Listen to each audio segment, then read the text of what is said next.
Good afternoon, I'm Sean Yao and this is One News Now. The PNP has come up with its own vaccination plan ahead of the rollout later this month. Pat Mangune joins us live from Camp Crame to discuss this further. Hi Pat, good afternoon. Do we already have a head count of those in the police force who will stand or who do stand to receive shots? Sean, around 700 of PNP's medical frontliners under the PNP General Hospital will be the first ones to receive the vaccines. And the PNP has also ironed out its security plan to transport the vaccines. The police comes fourth in the government's vaccine priority list. As early as now, the PNP has prepared a list of uniformed and non-uniformed personnel who will get the shots. PNP Deputy Chief for Administration, Lieutenant General Guillermo Eleazar, clarified that policemen will not be forced to be vaccinated. But Eleazar said that they are encouraging the 219,000-strong police force to know the importance of the shots regardless of the brand. So far, 63% of the police force are willing to be vaccinated, most of them with preference to Pfizer. As for the transportation preparations, PNP's choppers are on standby to fly the vaccines out to far-flung areas. Road clearing operations are also underway to ensure the smooth traffic flow of its delivery. Sean, the PNP says it has not received any threat from any terrorist group that might sabotage the transportation. But the PNP has nonetheless ironed out also a risk assessment plan. Sean?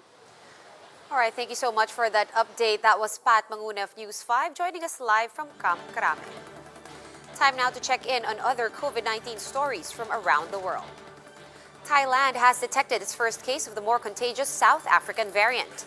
The patient is a returning passenger from Tanzania and is currently under mandatory quarantine. The U.S. Centers for Disease Control and Prevention says it is absolutely too soon to relax the mandate on face masks. This statement is in reaction to the governors of Iowa and Montana stopping the mandatory wearing of face masks.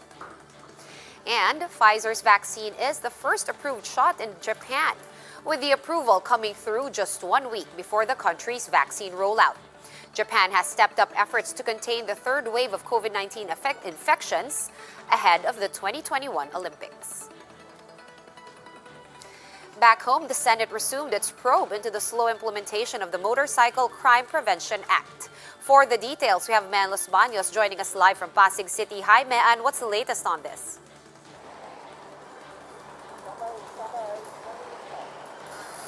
Yes, Sean, the Land Transportation Office said around 1.4 million bigger motorcycle plates have been produced so far.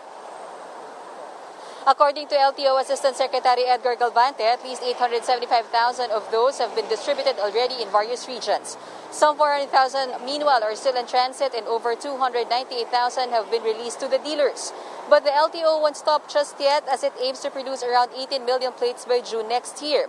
Senator Richard Gordon said the agency needs to finish all the required plates as soon as possible.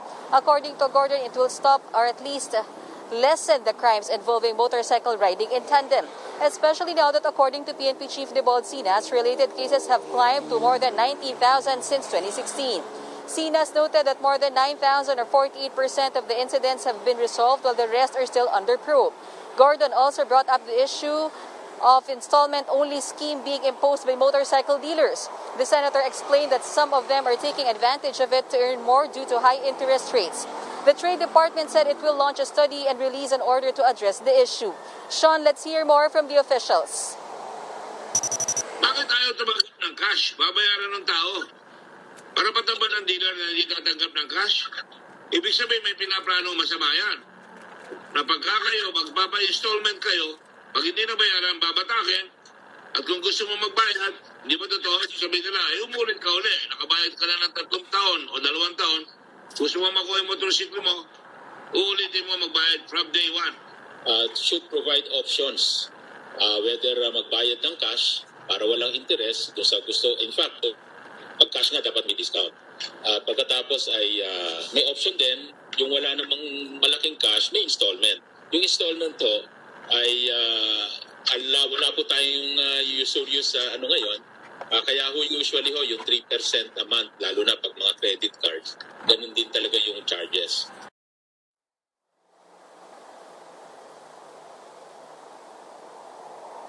Sean, the Senate Ribbon Committee is set to hold another hearing within this week, and the inquiry is expected to do a follow-up on the installment-only scheme. Sean?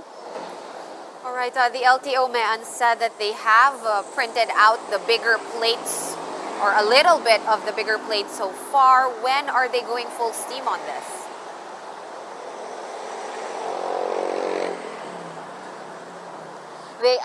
Senator Gordon asked them about the exact time frame as to when they expect to actually finish or complete the 18 million bigger motorcycle plates. But Sean, the LTO failed to answer specific dates or at least give a specific time frame, because they're saying they already have the equipment, but the engineers have not yet arrived to install the said equipment or expand their facilities and their plant. Sean?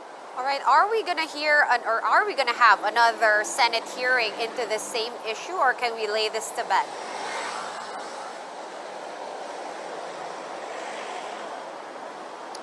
Yes, we are expecting that the next hearing, probably this coming Friday, will still be about this issue on bigger motorcycle plates. However, it is branching into other topics such as like what Senator Gordon is saying, the lack of protection for the buyers of motorcycles, such as this installment-only schemes. Sean? All right, very timely considering the pandemic. Thank you so much for that update. Mian Los Baños joining us live from the city of Pasig. Meanwhile, a House committee is looking into the financial health of the Social Security system amid calls to suspend its planned contribution hike. Jen Calimon joins us live from Malabon for the details. Hi, Jen. How did the SSS react to this? Are they really in trouble? Yes, Sean, the Social Security system raised concerns over the proposed bill to defer the agency's contribution hike before the House Committee on Public Accounts. Under the Social Security Act of 2018, the SSS contribution rate is expected to increase from 12% to 13% in 2021. SSS said that members will be affected in the long run if the hike will not be implemented. It currently has 9.46 trillion unfunded liabilities, which could greatly affect the benefits of its members in the next 68 years. This could also delay the implementation of SSS reforms. SSS President and CEO Aurora Ignacio said the increase in contribution has been long overdue. She notes that the last contribution hike was in 2003 at 8.34%, despite pension benefits increasing 25 times. SSS also said that they have provided and expanded a lot of benefits in the past without additional funds. If the contribution hike will be implemented, they will generate 41.37 billion pesos additional funds, which will benefit the members in return. Employed SSS members will get a 15 to 100 peso increase. Self-employed will shoulder a 30 to 200 peso increase, and 80 to 200 pesos for OFWs. Despite budget concerns, SSS assured its members that they can still support their benefits due to the 540 billion peso reserve, but the agency warns that this is only a short-term relief.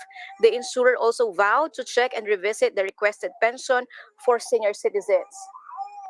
Sean, Minority Leader Joseph Paduan urged the House Committee to conduct a probe in aid of legislation regarding the SSS financial status. This as they want to help the agency recover without imposing a contribution hike. Sean? Jen, just one question. Can they help the agency recover without the member contribution hike? This is not a new problem. The SSS has sounded the alarm as early as 4 or 5 years ago. Can they afford to do this, frankly, without the contribution hikes?